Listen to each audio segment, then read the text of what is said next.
I'd like to call this meeting to order.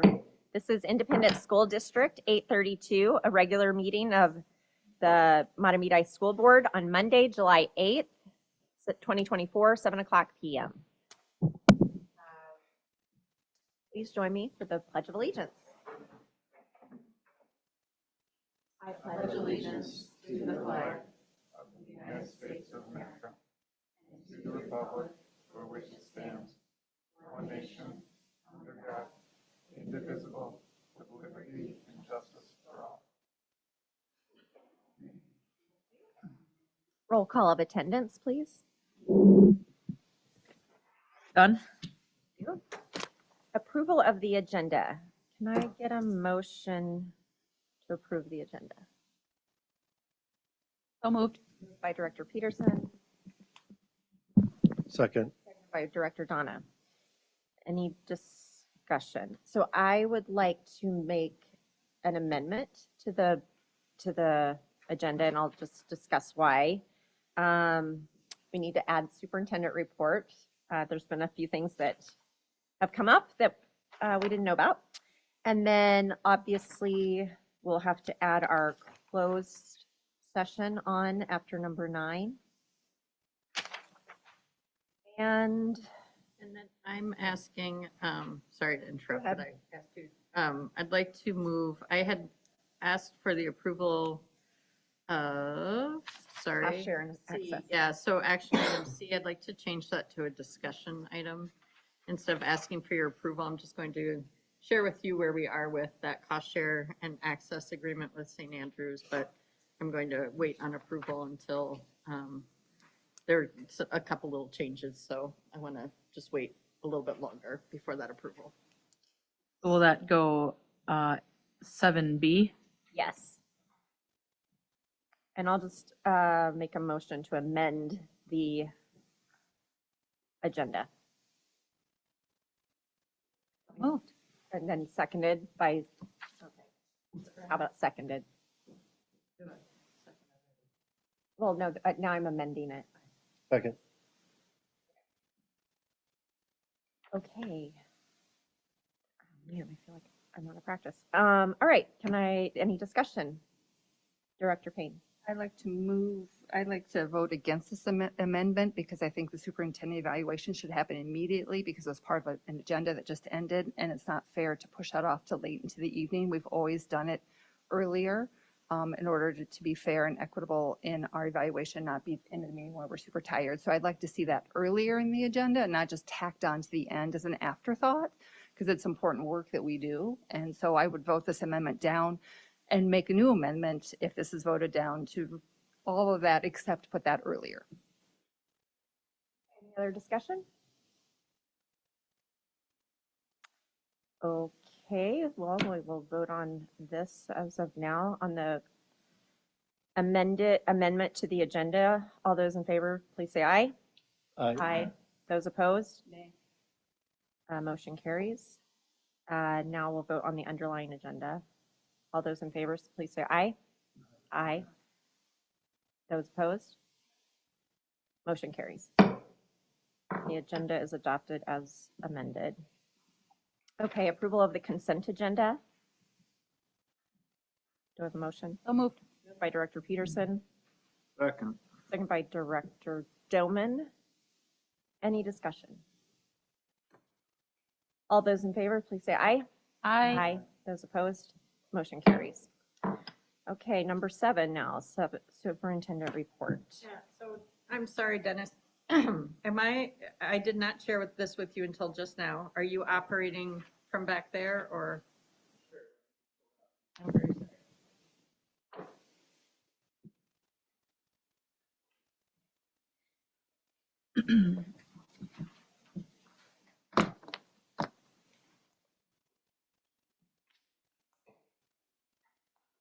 Thank you.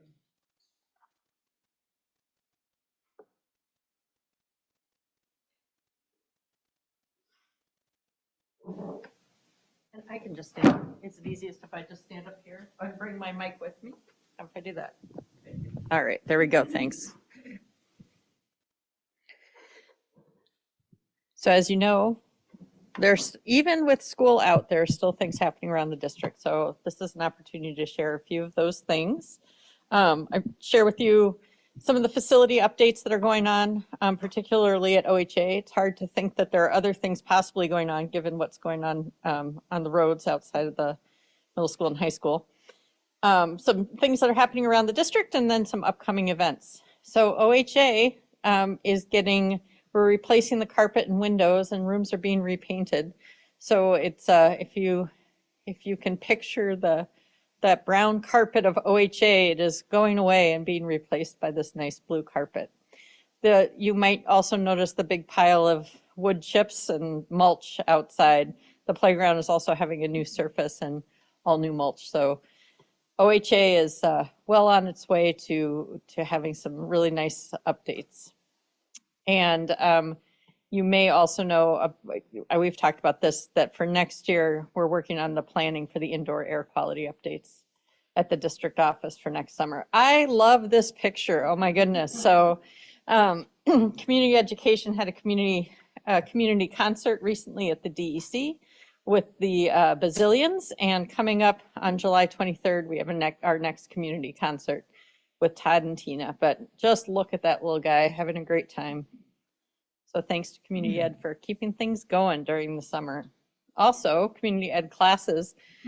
We have here our basketball camps and Wildwood Wonders class. What I always love every year, every summer, is the babysitting class that goes on here and how many kids come to participate. It's always a full house. So that also happened recently through community education. Did you hear about this? Isn't this something? Evan McGuire, a high school class of 2025, just won gold at in U17 at the Pan Am Championships. And he is going to participate in the World Championships in August. So pretty big deal, an amazing accomplishment. I know a number of us were there at this game for the state championship, state competition, where we finished second. And we've already discussed the foul ball.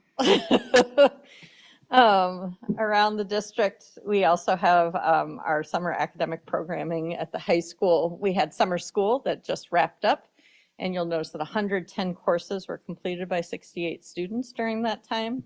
And then we have our All-Stars Wildwood and OH just started this week, as well as summer school for the middle school. Just a few upcoming events. Again, that community concert at the DEC on July 23rd. I know a lot of people are wondering about their teachers in elementary, but you need to wait until August 15th. And then we have some back to school events. No. Did you know it leaked last week? What's that? Did you know it leaked last Yes, week? I do, but they are not. Okay, but I want you to know that they weren't complete. So what Okay. you saw might not be done. And so that's the unfortunate thing about that. Big buzz around. Oh, I know. We've discussed it. So anyway, so just a few things going on. And again, I want to thank community ed for all the programming that's happening throughout the summer. Okay, do I just close that out then? You've got it from there? Okay, thanks. All right, thank you. Now, board member. Calling out. Director Payne. AMSD is having its summer meeting, first meeting for the academic year, actually in August 2nd, and the presentation is on mental health and will highlight our district and the work we've been doing. And you'll be presenting. Great. Anybody else?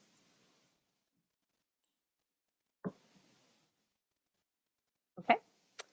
And now we will have letter B, which will be a discussion of cost share and access agreement. Thank you. So this is something I talked to you about quite some time ago because it's been a conversation we've had for a while now. So through the road construction that's happening out on Stillwater Road, one of the areas that is being worked on is that entrance on Hilton into St. Andrews Lot. And as you know, we use that entrance as a school district perhaps more than St. Andrews does to get into our lot. We do have an easement agreement with St. Andrews, and we have since 2001 that allows us access through St. Andrews to get into our lot. Previously, it had been named to be up at the top of the hill between that top lot and down into the blue lot. And when their big construction project happened, they blocked that off for safety reasons. And then we decided together that it made more sense to be down closer to that entrance down below. And so that's been paved now. St. Andrews paved that. And so this agreement now, we are taking the opportunity to kind of update what was in that easement in 2001 in terms of naming that roadway as our entrance. At the same time, there is a cost, the Washington County for the road project and through the city of Mahtomedi is assessing St. Andrews for the road improvements. And so they came to us and said, you know, we're being assessed for this entrance and you use this entrance as much as we do, if not more. Can we talk about a partnership? So that's what this cost share agreement is. So it's a cost share and an access agreement, updating the access and then also identifying the shared cost or the shared responsibility to maintain that. In our easement, we also have some shared responsibility for maintenance. So that's also included in there, just kind of highlighting that that shared responsibility of, you know, snow plowing and just seal coating that entrance as well. So I just wanted to give you that kind of just highlight what it is we're asking you to approve. And we did budget for this because we've known about it coming for a while. We are thankful for the partnership with St. Andrews. We are very fortunate to have them as our neighbors. And we want to maintain that relationship and that agreement. And so when I come back to you with it in August, hopefully we'll have everything finalized by then. Again, there were just a few small changes that came in today. So I just wanted to make sure all those small changes were done before I brought it back to you. So do you have questions about that at all? So it's been a 23-year agreement. Does it end? Or are we renewing? Can we, in our wording, can it be another 20 years? It goes on, the agreement, the easement itself, that we are allowed to have access to our campus through their property, it's in perpetuity. So that we're changing the access point, but it continues on. So it doesn't end. It doesn't say this is good No. for 5 years. No. That would be stressful. If we had it only 5 years. No, it goes on, but we're updating the way what we're naming and just recognizing our commitment and our obligation to participate in the cost share. I just have one question about that, and just because I saw it on the agenda. So, I mean, obviously, I think we utilize that a lot, and I think that it's just amazing that we have a great partnership with St. Andrews. My wondering, though, is what you were talking about originally, the part that is with the big cement barricade. Is that a temporary solution? Because is that St. Andrews' responsibility? Is that ours? That's more of a wondering, because I think that's a really big eyesore and just feels like it just is like, I see so many people pull in there who don't know our campus, pull in there and have to turn around because it's not clear that goes to nothing till they turn in there. Yeah, what I will say is one of the conversations we've been having with St. Andrews is maybe looking at how traffic flows through their campus to get to our campus. We have a lot of safety concerns about people flying through that lot, and they do too. And so what would be the best way to try and manage that? People don't follow signs all the time. And if we don't have a person out there, which of course is costly, it is difficult to get people to always follow directions. And so I would suggest that that's probably part of a bigger conversation with regard to traffic flow. Yeah, it wasn't, again, but when I saw this on the agenda, I thought might be a time to, what's the long-term plan for that? And I didn't know if that was St. Andrews or us or. Well, it's on the St. Andrews property. That part is. They put that there. And again, they put it there during their construction, so. Kelly, on the Safe Routes to School Committee, they had talked about putting an arm, and you had to have a St. Andrews badge to turn off of East Avenue as one solution of people not cutting through St. Andrews to get to the lower lot. Just because no one reads the sign that says, please don't cut through here during these hours. One option was an arm there.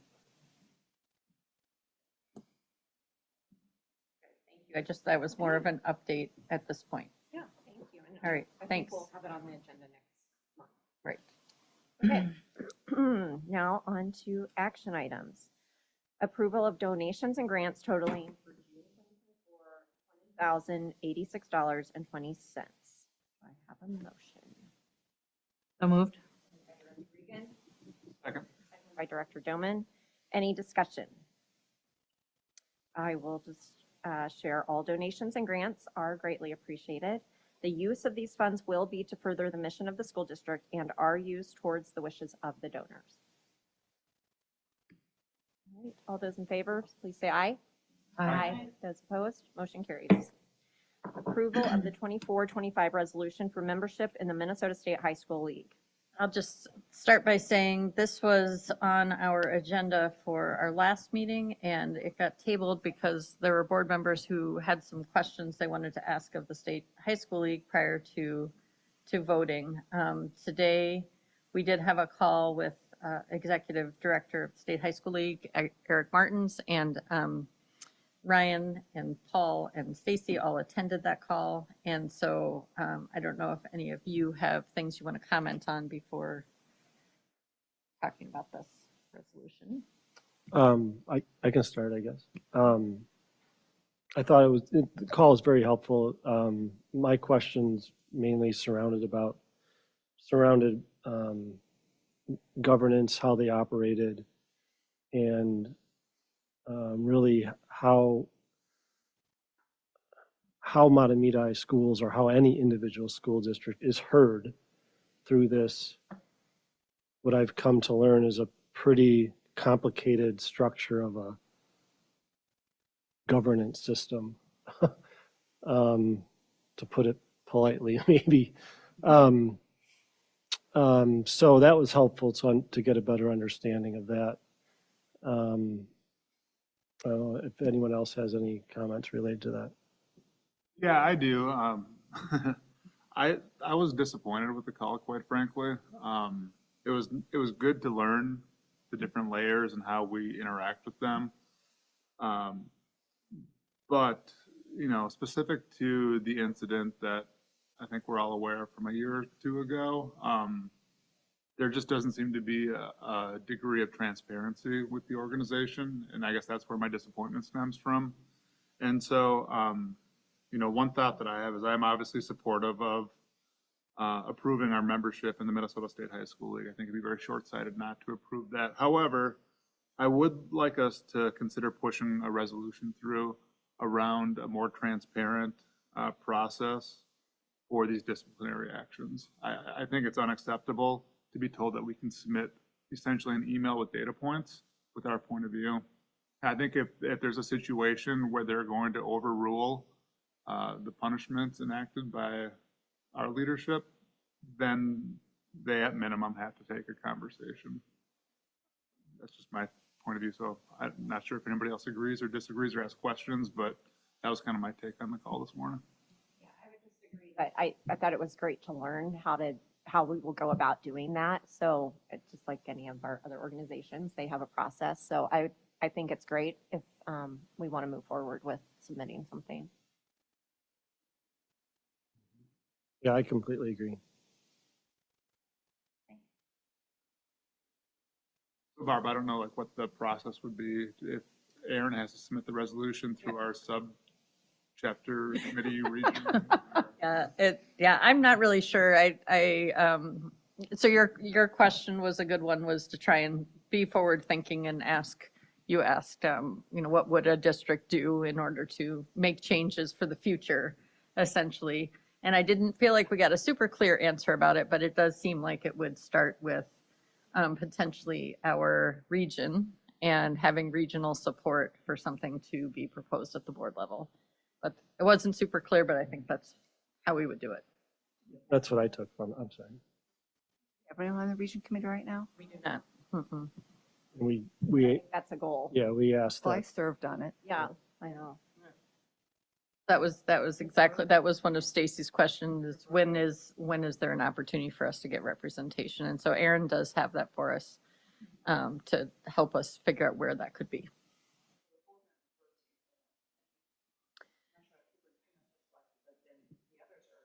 Nominated from coaches and things within the region. So one of our coaches would need to step up, or Aaron as athletic director.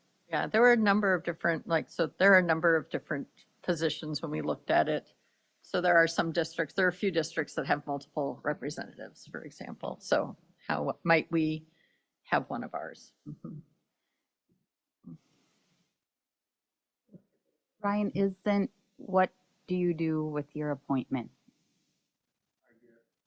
An email once a month, once every 2 months. Okay. something like that. They don't meet? There's one annual meeting in Oh. September. Oh, okay.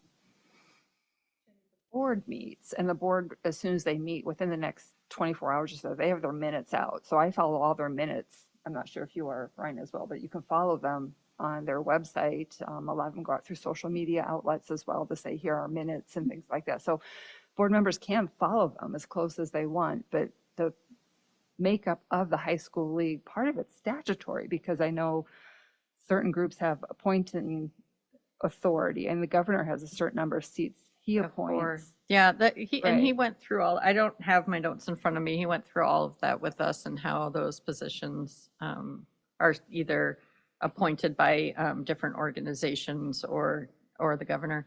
I think the main question that was asked, or kind of that the board members on the call were really trying to get at, is how can we have a voice either at the board level for decision making or at the region level. And so we got some. We have one or two, I think we have two representatives from MSBA on the board. Christy Peterson Shakopee is one of ours. And so, I mean, you can easily reach out to her as a fellow board member and talk with her and share this information with her and ask her to push it forward. You can also work through the professional organizations, MSBA, and their seats. I mean, obviously, Christy's one, and she's a Metro person. I don't know who the greater Minnesota person is, if it's still Gina from ACGC or if it's someone else at this point. But, I mean, we have seats and representation of school board members on the high school league. This is the frustration, because my takeaway from the call was the board and the executive director sits here and they're very insulated. We have no access to these people who were a member of their organization. We have to go through and navigate a chain of committees and representatives in order to have a voice. And that's what's frustrating. And see, collectively, we do not know how to even get that representation. We're all sitting here talking about it. That's the essence of the issue that we're trying to get at. And so it's helpful to have your knowledge Right. and all this, but that's the big picture and the frustration from this call. The takeaway was, this is a very bureaucratic operation. And we were essentially told, well, regarding a certain incident, that, well, of course you had a voice. All you had to do was submit an email with the information. That's not how to run. We're a member of your organization. Without us, you don't operate. So to be told that was kind of, it just set the tone, so to speak, so yeah, we'll have to kind of think about how to best advance some change, or at least a suggestion for some change, so. So with that, I am recommending approval of the 24-25 resolution for membership in the Minnesota State High School League. No. Do I have a motion?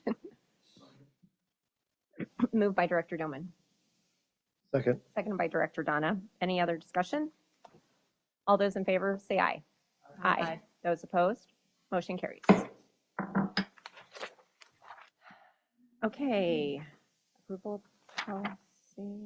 So we have yep, we have policies, changes due to legislative changes, and then annual review of policies. And I have not heard from any of you regarding 509 or 516 or 534. However, 722, Director Donna had a recommendation to add a little something that is not a substantive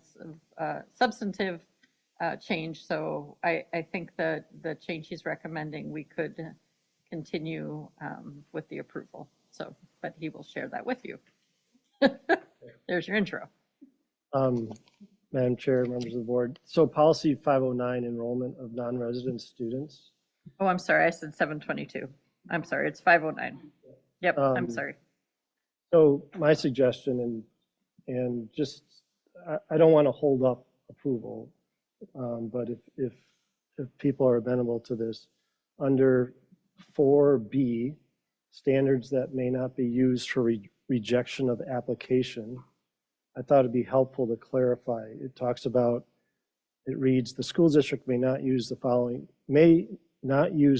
standards in determining whether to accept or reject an application for enrollment, and it lists those below. It's my understanding that that list is per Minnesota statute, so I thought it'd be helpful to just add a clarifying clause in there.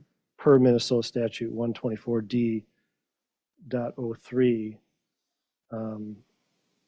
these standards are being used. So that was my recommendation, just to add a clarifying clause so people know that these standards are coming directly from statute. So that change is in section 4, basis for decision, part B. And it would, we would just add the per statute and then call the statute for that is directly lifted from.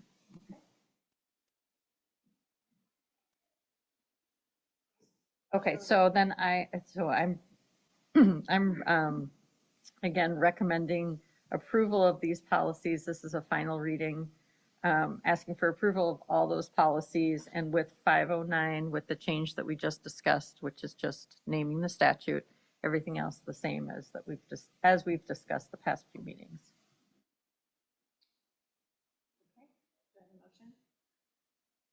So moved. Second? Any discussion? Are we including all of these, number 1 and 2? Okay. This includes numbers 1 and 2. Okay, all those in favor, say aye. Aye. Those opposed? Now, approval of resolution relating to the election of school board members and calling the school district general election. Last time it was, we had a similar resolution related to the election. It was just talking about when affidavits of candidacy could be submitted. This one is calling the election in November. And again, in an election year, this is just standard. There's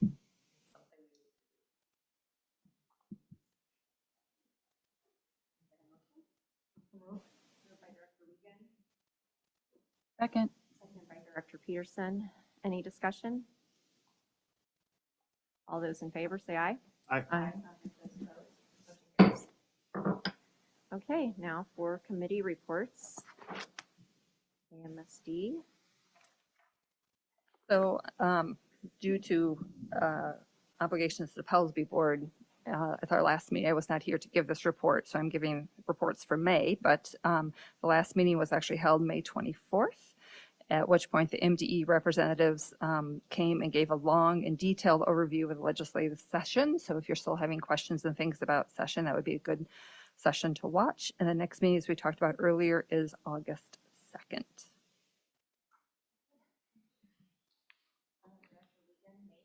MAFE did not have a meeting this month, and the next meeting will be in August.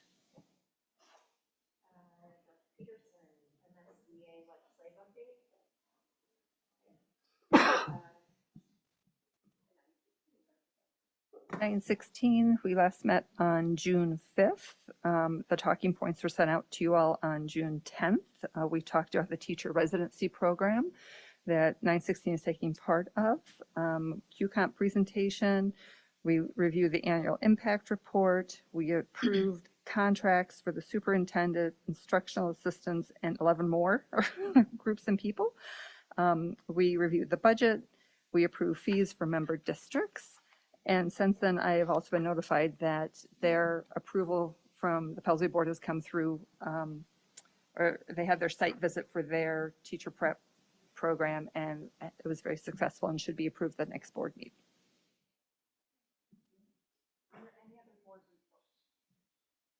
I would just like to do a community event on Friday. The PTO is having popsicles in the park.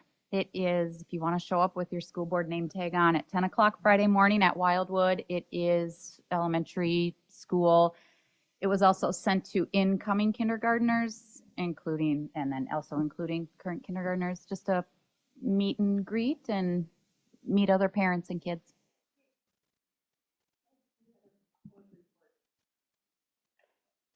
Okay, so now we need to go into closed meeting. This is discussion of personnel matter pursuant to Minnesota Statute 13D.05 subsection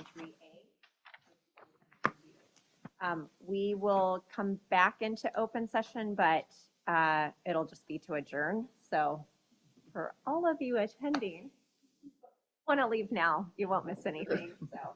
So can I get a motion to go into closed session?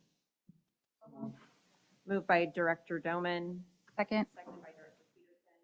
All those in favor say aye. Aye. Aye.